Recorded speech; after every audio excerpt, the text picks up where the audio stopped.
pokok-pokok hukum ekonomi internasional. Ada 5 kategori utama transaksi nasional. Yang pertama ada pergerakan barang-barang secara lintas negara atau international movement of goods. Yang kedua ada pergerakan jasa lintas batas negara atau invisible trade. Yang ketiga ada pergerakan orang-orang lintas batas negara atau international movement of person. Yang keempat ada pergerakan internasional modal. Yang kelima pembayaran internasional dalam transaksi ekonomi. Lalu ada beberapa hukum ekonomi internasional. Yang pertama hukum komersial internasional, yang kedua hukum pembangunan ekonomi internasional. Lalu ada 4 sumber hukum di ekonomi internasional, yaitu International Convention, International Custom, General Principles of Law, Judicial Decision, and Textbook Writers. Lanjut, yang HAM, hukum HAM internasional merupakan hukum yang mengalir dalam hal-hal terkait apa yang harus dipenuhi dan apa yang menjadi hak dan kewajiban oleh setiap manusia. Sedangkan perjanjian HAM internasional dan instrumen lainnya telah diadopsi dari The Convention of Prevention and Punishment of the Crime of Genocide atau sebenarnya CPCG. The Convention relating to the status of refugees, yang singkatannya CSR, and the United Nations Convention Against Torture atau CAT. Sekian penjelasan dari kami, kurang lebih mohon maaf. Assalamualaikum warahmatullahi wabarakatuh. Jadi pembentukan kurikulumnya ada apa aja? 3 ya? Mau atur tentang apa aja? Tentang apa aja lagi? Tentang pergerakan barang, terus asas manusia, jasa, terus pergerakan modal. Oke, terima kasih kelompok 7. Kita urut aja deh ya, yang dulu urut ya. Baiklah kalau gitu, yang pertama adalah Afrika. Kamu urut? Ya. Afrika? Saya salah nggak sih? Mana Afrika? Saya. Oh. Ya Afrika ya. Sebelumnya assalamualaikum warahmatullahi wabarakatuh. Waalaikumsalam. Perkenalkan nama saya Anak Yasma. Saya Jamal. Saya Dea Haifah. Kami akan mempresentasikan hasil dari kerja keras kami dari kelompok 6 benua Afrika. Ya, rencana adalah seperangkat aturan yang berisi prinsip hidup untuk mengatur kehidupan suatu negara. Dari segi pengertiannya, konstitusi adalah aturan hukum yang menetapkan kerangka dasar suatu negara dan mengatur tentang susunan pemerintahan. Selain itu, konstitusi juga berfungsi mengawasi pelaksanaan pemerintahan. Tiga negara yang berada di benua Afrika yang kami tulis di sini konstitusinya adalah yaitu Libya, Aljazair, dan Maroko. Mana? Oh, India tuh negara itu yang di Afrika. Libya, Libya, India dan Aljazair, dan Maroko. Terus Yang pertama itu Libya, dari ringkasan kita itu Libya adalah negara di benua Afrika yang memiliki konstitusi. Konstitusi Libya adalah dokumen yang menetapkan sistem pemerintahan dan hak masyarakat. Konstitusi ini menetapkan Libya sebagai negara federasi yang berdirikan monarki dengan raja sebagai kepala negara. Konstitusi Libya juga menetapkan hak masyarakat seperti hak kebebasan beragama, pendidikan, perpustakaan, dan pergerakan. Yang kedua, Aljazair.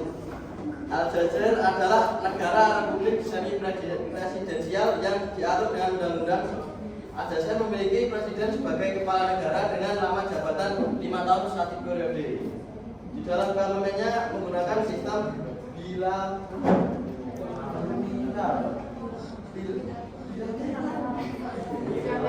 bicameral yang terdiri dari Majelis Rendah, Majelis Rakyat Nasional atau bisa disebut APN, Majelis Tinggi, dan Dewan Negara. Terakhir, negara. Terakhir yang ketiga, yaitu Maroko. Konstitusi di negara Maroko mendeklarasikan diri sebagai negara Muslim yang menjamin kebebasan berpikir, berekspresi, berkumpul, dan kebebasan dalam hal kepercayaan kepada masyarakat. Luar biasa.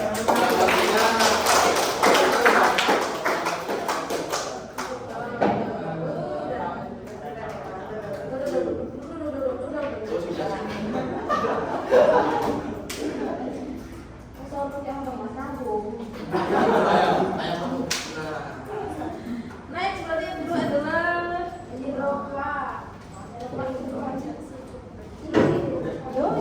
Ayo Mbak, kelompoknya siapa aja? Assalamualaikum warahmatullahi wabarakatuh. Waalaikumsalam. Sebelumnya ingin memperkenalkan anggota dari kelompok kami. Saya adalah Amelia. Saya Kiska. Oke, di sini kami memilih 3 negara di benua Eropa yang akan kami jelaskan konstitusinya. Yang pertama ada Jerman, lalu Italia, dan juga Swiss. Ya. Yang pertama yaitu negara Jerman menggunakan konstitusi tertulis yang dikenal sebagai Grundgesetz atau hukum dasar. Disahkan pada tanggal 23 Mei 1949, konstitusi ini dibuat setelah Perang Dunia Kedua sebagai upaya untuk membangun kembali Jerman sebagai negara demokrasi yang damai.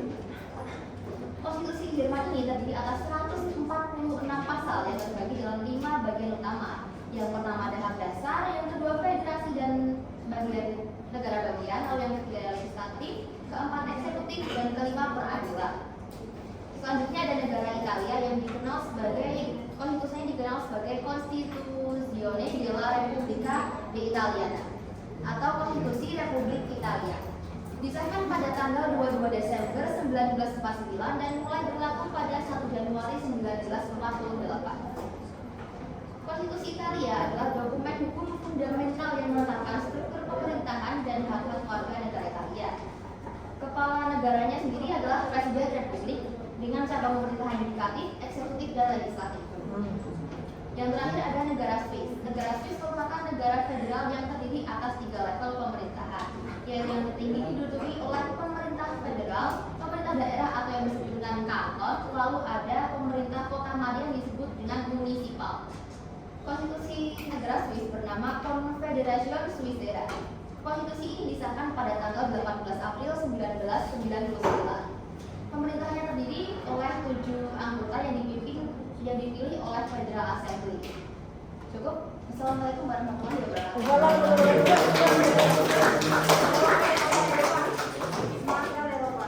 Next berarti si Asia, Asia. Asia negaranya juga kecuali Indonesia.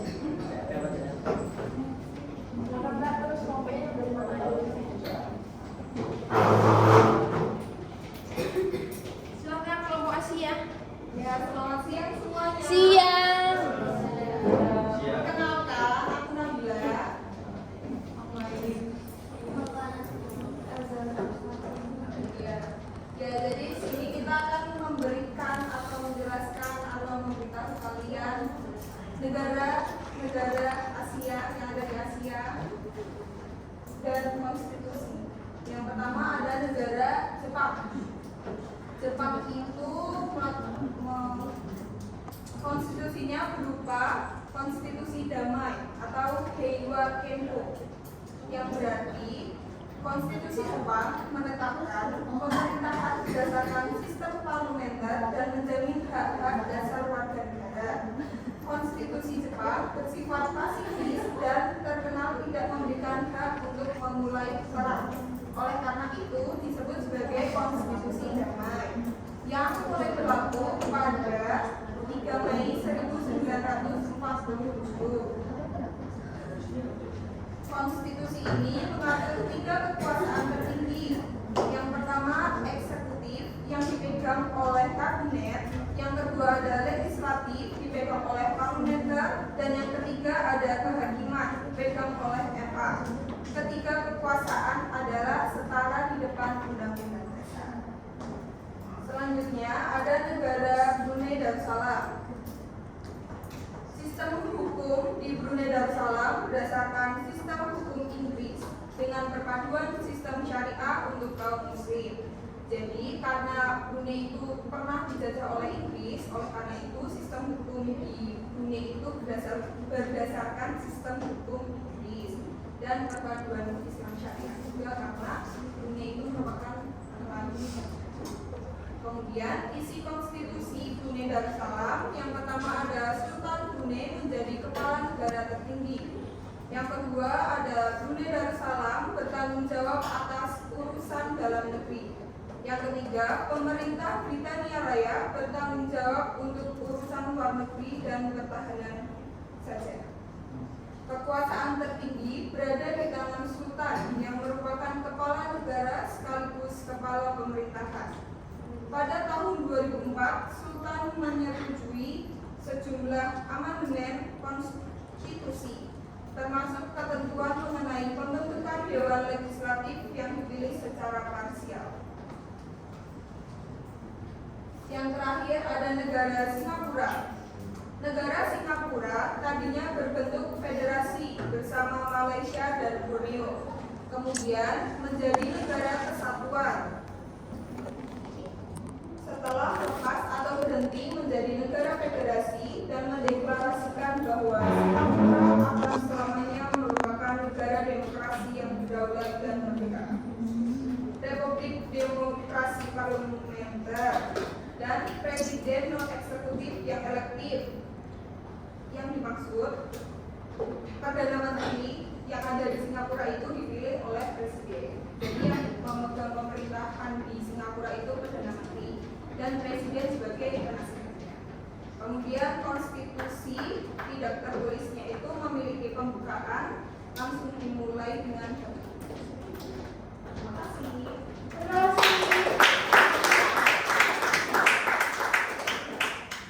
Berarti harus untuk zaman Australia. Siapa yang bisa?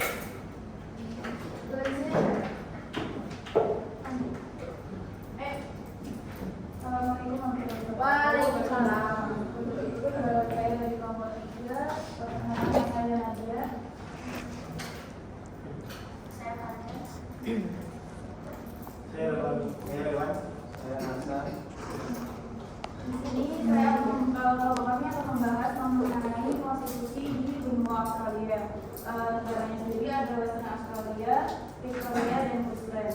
Yang pertama konstitusi Australia. Konstitusi Persemakmuran atau hukum dasar merupakan hukum tertinggi di Australia. Konstitusi ini merupakan konstitusi tertulis yang menetapkan struktur politik Australia sebagai sebuah federasi di bawah monarki konstitusi yang diatur dengan sistem parlementer dan menguraikan struktur dan kekuasaan tiga bagian yaitu eksekutif, legislatif, dan yudikatif. Konstitusi ini juga merumuskan tanggung jawab pemerintah federal yang mencakup hubungan luar negeri, perdagangan, pertahanan, dan imigrasi. Yang kedua, negara Victoria. Di negara ini konstitusi negara bagian yang mengatur kewenangan pemerintah negara bagian dan teritorial. Konstitusi di negara ini mengatur pemerintah berwujud kerajaan konstitusional diteruskan oleh Badan Pemerintah Victoria. Gubernur, Perdana Menteri, Dewan Legislatif Victoria, dan Majelis Legislatif. Yang ketiga, negara Queensland. Negara Queensland ini konstitusi Queensland, dokumen hukum yang menetapkan struktur pemerintah dan sistem hukum di negara bagian Queensland dan Australia, yang mengatur kekuasaan dan bertanggung jawab pemerintah negara bagian, termasuk pembagian kekuasaan antara eksekutif, legislatif, dan yudikatif. Konstitusi Queensland juga menetapkan dan mengatur kekuasaan lembaga-lembaga negara utama di negara bagian Queensland dan Australia. Ini adalah konstitusi tertulis dengan sebagian besar ketentuan terkandung dalam konstitusi Queensland. Sekian dari kelompok kami, terima kasih.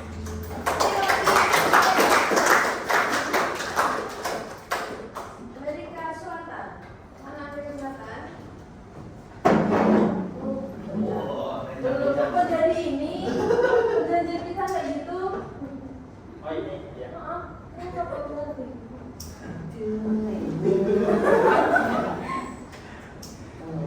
Saya cuma di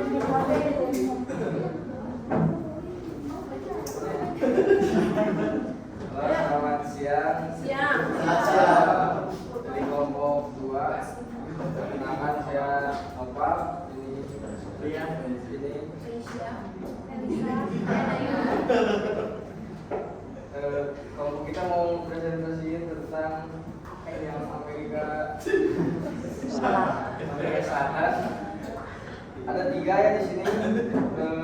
negaranya ada Brazil, Argentina, sama Paraguay.